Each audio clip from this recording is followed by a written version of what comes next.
லீலா palace தயிர் சாதம் அளவுக்குலாம் இல்லை. படம் வந்து ஒரு டீசெண்டான ஒர்த்து வாட்சிங்கான படம் தான். யூஸ்வலான நோலன் ஃபிலிம்ஸ் மாதிரி இந்த படம் வந்து கண்டிப்பாக இருக்கவே இருக்காது. ஏன்னா அவரோட ஜோன்லேருந்து வெளியில் வந்து ஒரு ஃபேண்டசி கலந்து ஒரு எபிக் பேட்டில் வந்து ஃபிலிம் பண்ணியிருக்காரு. அதுதான் த ஒடிசி. ஸோ கிங் ஒடிசியஸ் இந்த ட்ராஜன் வார ட்ராய் சிட்டியில் முடிச்சதுக்கு அப்புறமா சி மூலியமாக ஒரு ட்ராவல் பண்ணி அவரோட ஹோமான இத்தக்காக்கு வந்து போக ட்ரை பண்ணுறாரு.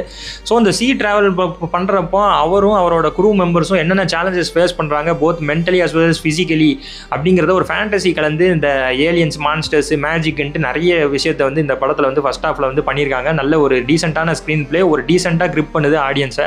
ஸோ செகண்ட் ஹாஃபில் வந்து ஒன்ஸ் அவர் இத்தக்காக ரீச் ஆனதுக்கு அப்புறமா அங்கே உள்ள சிச்சுவேஷன்ஸ்லாம் பார்க்குறாரு. ஏன்னா அந்த ஊர் மக்களுக்காக தான் அவர் வந்து வாரிக்கே போயிருப்பார். அவர் ரிட்டர்ன் ஆகிறதுக்குள்ளே அங்கே சிச்சுவேஷன்ஸ்லாம் பயங்கரமாக மாறி அவருக்கு எதிர்த்தாப்புலேயே நிறைய குரூப்லாம் ஃபார்ம் ஆயிருக்கும். ஸோ அதெல்லாம் அவர் அங்கே வந்து அப்சர்வ் பண்ணுறாரு. அதே நேரத்தில் இந்த வாரம் முடிச்சுட்டு வரதுனால அவருக்குள்ளே நிறைய சேஞ்சஸ் வந்து நடக்குது. எதுக்கு இந்த வாரனால வர அவுட்கம்லாம் பார்த்து அவருக்குள்ளே நிறைய சேஞ்சஸ் நடக்குது.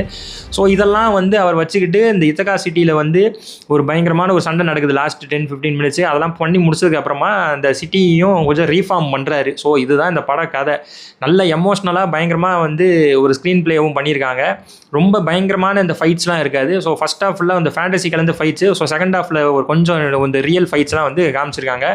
எமோஷனல் பிளே பயங்கரமாக ஒர்க் அவுட் ஆயிருக்கு. ஏன்னா இந்த கிங் ஒடிசியஸோட ஒய்ஃபு, அதுக்கப்புறம் பையன், அவங்க படுற கஷ்டம், அவரோட ட்ரெயினர் இந்த ஒரு சர்வெண்ட் இருப்பார் அவர் படுற கஷ்டம், இந்த டாக் ஆர்கஸ்னு ஒன்று இருக்குது அது கொண்டு படுற கஷ்டங்கள், அந்த எமோஷனல் கணக்கெலாம் பயங்கரமாக அந்த படத்தில் வந்து நல்லா காமிச்சிருக்காங்க. ஸோ டீசெண்டாக படத்தை வந்து முடிச்சிருக்காங்க. பெஸ்ட் ஆஃப் த நோலன் ஃபிலிம்ஸான்னு பார்த்தோன்னா இல்லை. ஆனால் இந்த படத்தை வந்து கண்டிப்பாக இந்த மேக்கிங்காகவும் கிராண்டியருக்காகவும் ஒரு எமோஷனல் கனெக்டுக்காகவும் இந்த படத்தை வந்து கண்டிப்பாக பார்க்கலாம். டிசப்பாயின்ட் பண்ணாது. நோலன் ஃபேன்ஸுக்கு கண்டிப்பாக டிசப்பாயின்ட் பண்ணாது. கண்டிப்பாக தேட்டரில் பார்க்க வேண்டிய படம் தான். இந்த இட்ஸ் பிரசாந்த் சொல்கிற அளவுக்குலாம் வந்து இந்த லீலா பேலஸ் தயிர் சாதம் அளவுக்குலாம் இல்லை. படம் வந்து ஒரு டீசெண்டான ஒர்த்து வாட்சிங்கான படம் தான். கண்டிப்பாக இது பண்ணாது, டிசப்பாயின்ட் பண்ணாது.